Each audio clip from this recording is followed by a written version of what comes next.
l'échec n'est pas une fatalité. Il faut bien qu'on se le dise. L'échec n'est pas une fatalité. Vous pouvez avoir beau essayer à faire des choses, ça n'a pas marché, c'est pas grave. Soyez heureux. Au moins, vous avez essayé. Parce que vous savez, on vit dans ce monde, on parle tellement de la performance que parfois les gens oublient qu'il existe un processus d'apprentissage. L'échec fait partie du processus de l'apprentissage. Quelqu'un qui n'a jamais échoué ne se connaît pas. C'est-à-dire, quelqu'un qui se lance même dans le monde des affaires, de l'entrepreneuriat, quelqu'un qui se lance, peu importe, qui n'a jamais eu des galères, qui n'a jamais souffert, qui n'a jamais passé les moments difficiles, cette personne ne se connaît pas encore. Il faut vivre certaines réalités pour comprendre mieux les choses.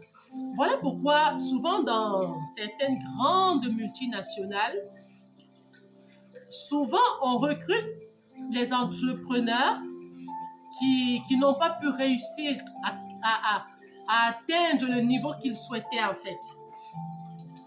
On les recrute dans ces entreprises pour venir avec leur expérience. Parce que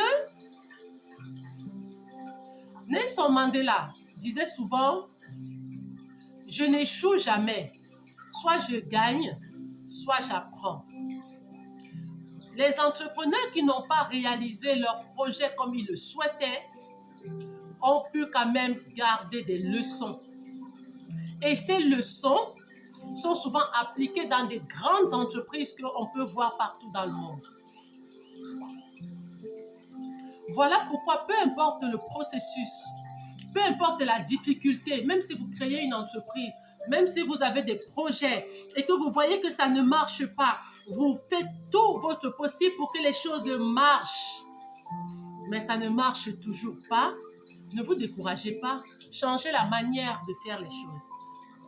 Peut-être c'est la manière dont vous faites les choses qui n'est pas bonne. Changez votre manière de faire les choses et restez persévérant, ça va marcher. Restez persévérant, ça va marcher. L'échec n'est pas une fatalité. Certaines personnes, souvent, j'entends souvent certaines personnes,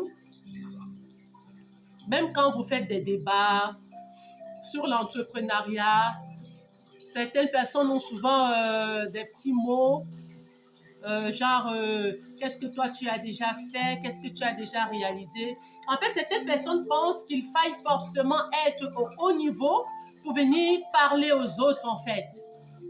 Mais ce que ces personnes oublient, c'est que beaucoup de personnes qui sont au haut niveau dégringolent souvent pour vous. Peu importe les manières, on a vu des grandes multinationales dans le monde qui ont chuté. Les employés se sont retrouvés du jour au lendemain au chômage. Mais est-ce que ça veut dire que le patron de cette multinationale, le patron de cette grande entreprise, il n'a pas fait ce qu'il fallait? Souvent, les gens sont prompts à juger les autres. Souvent, les gens sont prompts à critiquer les autres. Mais souvent, j'ai remarqué une chose, ce sont les gens qui n'osent pas entreprendre. Les gens qui critiquent beaucoup les entrepreneurs, ce sont les gens qui n'osent pas entreprendre. Entreprendre, on ne se lève pas un matin pour entreprendre. On ne se lève pas un matin pour entreprendre. Ça demande une préparation dans tous les domaines que vous pouvez imaginer. Donc, quelqu'un qui n'a jamais entrepris quoi que ce soit, quelqu'un qui n'a jamais créé une entreprise se lève pour critiquer quelqu'un qui a créé une entreprise. Moi, je trouve toujours ça bizarre, en fait. Si ce n'est pas de l'orgueil, de la suffisance, Peut-être cette personne a d'autres ressources que nous, on ne connaît pas. Ou alors peut-être c'est une personne qui ne veut pas oser. Ou alors qui se plaît dans son salariat. Mais moi, je me pose toujours la question de savoir si tout le monde attend que les autres créent. Finalement, qui va créer? Si tout le monde s'assoit et croise ses bras, finalement, qui va créer? Qui va oser créer? Voilà pourquoi nous devons apprendre à prendre des initiatives. On doit se former pour ça. Vous devez vous former dans l'entrepreneuriat. C'est très important. En fait, chacun de nous peut créer quelque chose. Que ce soit dans le commerce, que ce soit dans la... Je sais pas, peu importe. Parce que je me dis souvent, c'est vrai, on est sur Terre, chacun a ses objectifs de vie, mais quel est le modèle que nous allons laisser? Quel est le modèle que nous allons laisser aux générations futures? Aujourd'hui, avec l'intelligence artificielle, on voit bien que beaucoup de gens vont se retrouver au chômage. Hein? Aujourd'hui, avec l'intelligence artificielle, peut-être dans 5 ans, ce sera même encore plus grave. Beaucoup de gens vont se retrouver au chômage. Et si les gens n'ont pas commencé à réfléchir comment mettre des structures en place, comment créer des choses, comment faire le commerce, comment développer des activités, mais ça va aller de mal en pire. Et si on commençait à réfléchir comment mettre des choses en place, est-ce qu'on ne gagnerait pas du temps? Parce qu'avec l'intelligence artificielle, il y a des boulots qui ne vont plus exister.